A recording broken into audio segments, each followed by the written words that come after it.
നമ്മുടെ life style രീതികൾ കാരണം കോമൺ ആയിട്ട് കണ്ടുവരുന്ന രണ്ട് ഇഷ്യൂസാണ്. ഒന്ന് നമ്മളെ നെക്ക് പെയിൻ, അതേപോലെ ലോ ബാക്ക് പെയിനിൽ അനുഭവപ്പെടുന്ന വേദന. ഇതിന് മിക്ക സമയത്തും നമ്മൾ ഈ റാഡിക്കുലോപ്പതി ആയിട്ടും അതേപോലെ തന്നെ IVDP ആയിട്ടും തെറ്റിദ്ധരിക്കപ്പെട്ടേക്കാം. കൂടുതലും മസ്കുലർ പ്രോബ്ലം കൊണ്ടും നമുക്ക് ഈ ഒരു പെയിൻ അനുഭവപ്പെടാം. അതിനെയാണ് നമ്മൾ MPS അല്ലെങ്കിൽ മയോഫേഷ്യൽ പെയിൻ സിൻഡ്രോം എന്ന് പറയുന്നത്. ഞാൻ Krishnapriya, physiotherapist, cortex pain and spine care.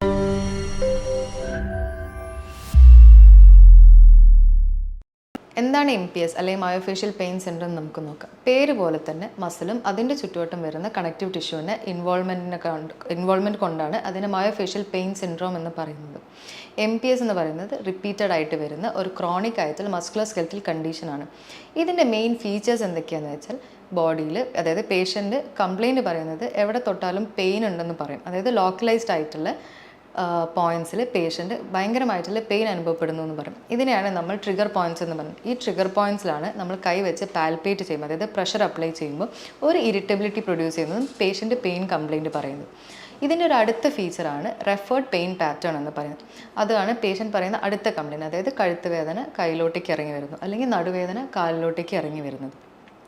ഇത് കൂടുതലായിട്ടും ആരിലേക്കാണ് കാണുന്നത് നമുക്ക് നോക്കാം. ഇപ്പോൾ കഴുത്ത് വേദന ഉള്ള ഒരാളാണ്, കൂടുതൽ ഈ സ്ട്രെസ്, ആങ്സൈറ്റി, ടെൻഷൻസ് ഉള്ള ആൾക്കാരൊക്കെ ആണെങ്കിൽ അവർക്ക് കൂടുതലായിട്ടും നെക്ക് മസിൽസിൽ കൺട്രാക്ഷൻ, പ്രൊലോങ്ഡ് ആയിട്ടുള്ള മസിൽ കൺട്രാക്ഷൻസ് വരികയും അവർക്ക് നെക്ക് പെയിനും അതേപോലെ തന്നെ സെർവൈക്കോജനിക് ഹെഡേക്ക് പോലെയുള്ള കണ്ടീഷൻസിലേക്കൊക്കെ വരാം.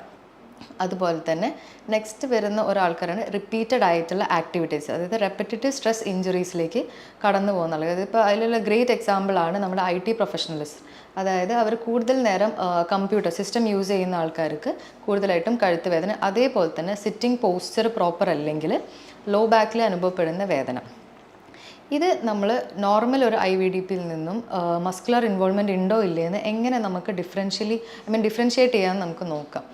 ഒരു ക്വാളിഫൈഡ് ആയിട്ടുള്ള ഒരു പ്രാക്ടീഷണറുടെ അടുത്ത് പോകുമ്പോൾ ഒരു set of special test, orthopaedic special ടെസ്റ്റും ഫിസിക്കൽ എക്സാമിനേഷനും ഒക്കെ ചെയ്യും. ആഫ്റ്റർ ഒരു ഹിസ്റ്ററി, പേഷ്യൻ്റെ കംപ്ലയിൻസും പേഷ്യൻ്റെ ഡെയിലി ആക്ടിവിറ്റീസ്, എന്തൊക്കെ ഫിസിക്കൽ ഇനാക്ടിവിറ്റി എത്രത്തോളം ഉണ്ടെന്നൊക്കെ നമ്മൾ അസസ് ചെയ്തിട്ട് ഒരു ഗ്രൂപ്പ് ഓഫ് സ്പെഷ്യൽ ടെസ്റ്റുകളൊക്കെ അസസ് ചെയ്തിട്ട് ഏതൊക്കെ മസിൽസ് ആണ് എഫക്റ്റഡ് ആയത്, അതിലും നമ്മൾ ഇൻഡിവിജ്വൽ ആയിട്ടുള്ള മസിൽസ് ഓരോന്നോരോന്ന് എടുത്തിട്ട് ഏതൊക്കെ മസിൽസ് ആണ് ഷോർട്ടൻഡ് ആയിട്ടുള്ളത്, ഏതൊക്കെ മസിൽസ് ആണ് വീക്ക്നെസ്സിലേക്ക് പോയിട്ടുള്ളത് നമ്മൾ കംപ്ലീറ്റ്ലി അസസ് ചെയ്തിട്ടാണ് നമ്മൾ അതിൻ്റെ ട്രീറ്റ്മെൻറ്റ് പ്ലാൻ ചെയ്യുന്നത്.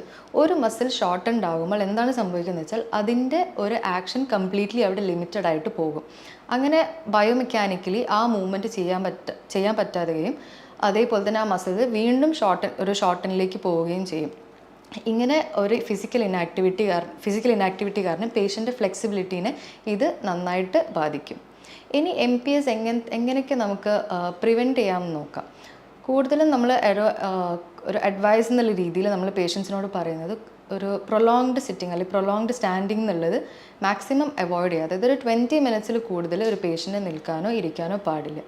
അതേപോലെ തന്നെ ഫിസിക്കൽ ആക്ടിവിറ്റി കൂട്ടുന്നതും ഒരു മെത്തേഡാണ് ഒരു പരിധിവരെ MPSും കാര്യങ്ങളൊക്കെ നമുക്ക് പ്രിവെൻറ്റ് ചെയ്യാൻ വേണ്ടിയിട്ട്.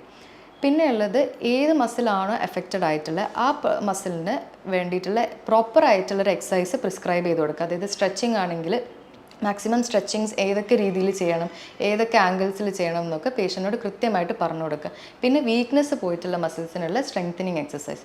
ഇതിൻ്റെ മാനേജ്മെൻറ്റ് എന്തൊക്കെയാണെന്ന് വെച്ചാൽ നമ്മളിപ്പോൾ ഫിസിയോതെറപ്പിയിൽ നോക്കുകയാണെങ്കിൽ ഫിസിക്കൽ ഏജൻസ് യൂസ് ചെയ്യുകയാണെങ്കിൽ നമ്മൾ കൂടുതലായിട്ടും ഹോട്ട് പാക്സ് യൂസ് ചെയ്യും. ഒരു ഓവറോൾ മസിൽ റിലാക്സേഷന് വേണ്ടിയിട്ട് ഹോട്ട് പാക്സ് യൂസ് ചെയ്യും. ഇനിയിപ്പോൾ ഇലക്ട്രോ തെറപ്പിയിൽ വരികയാണെങ്കിൽ IFT, TENS പോലത്തെയുള്ള പെയിൻ മൊഡാലിറ്റീസ് ആയിരിക്കും നമ്മൾ കൂടുതലായിട്ടും യൂസ് ചെയ്യുക. പിന്നെ എക്സസൈസ് തെറപ്പിയിൽ ഞാൻ പറഞ്ഞ പോലെ സ്പെസിഫിക് ആയിട്ടുള്ള ഏതൊക്കെ മസിൽസ് ആണോ എഫക്റ്റഡ് ആയിട്ടുള്ള അതിൻ്റെ പ്രോപ്പർ ആയിട്ടുള്ള സ്ട്രെച്ചിങ്ങും സ്ട്രെങ്തനിങ്ങും എക്സസൈസ് ഒരു റീഹാബ് പോലെ പേഷ്യൻസിന് അത് ടീച്ച് ചെയ്ത് കൊടുക്കുക. പിന്നെ വരുന്നതാണ് മാനുവൽ തെറപ്പിയിൽ വരുന്ന ട്രീറ്റ്മെൻറ്റ് ടെക്നിക്സ്. അതിൽ മെയിനായിട്ട് വരുന്നതാണ് MFR അഥവാ മയോഫേഷ്യൽ റിലീസ് എന്ന് പറയുന്നത്.